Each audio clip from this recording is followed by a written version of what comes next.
About a year ago, I was at a conference for evangelists, and we were talking about how we can make our evangelism more Trinitarian.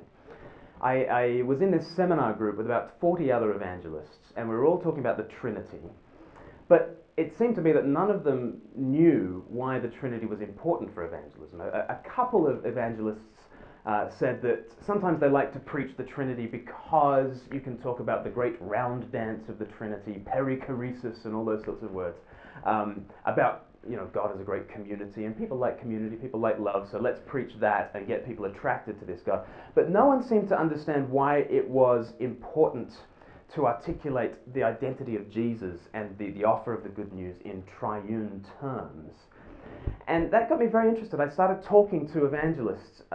What happens, I asked them, when you mention how Jesus came to planet Earth? Do you say Jesus came to Earth, and do you say that he's God? And they say, oh yeah, he's God.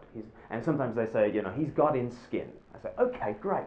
But then when you talk about him dying on the cross to pay the penalty to God, doesn't that kind of confuse your hearers? And don't people come up to you afterwards and say, yes, you said Jesus is God, but he's praying to God. Or you say Jesus is God, but he dies on the cross to pay the penalty to God.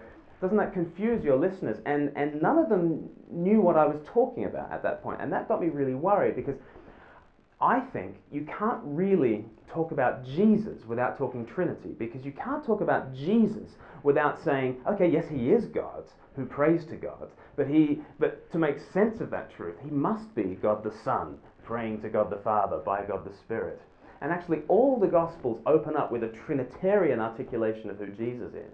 He is the Christ, the Son of God. Christ means anointed with the Spirit, Son of the Father. That's who he is. And so to be introduced to Jesus, you are being introduced to the Father, to the Spirit.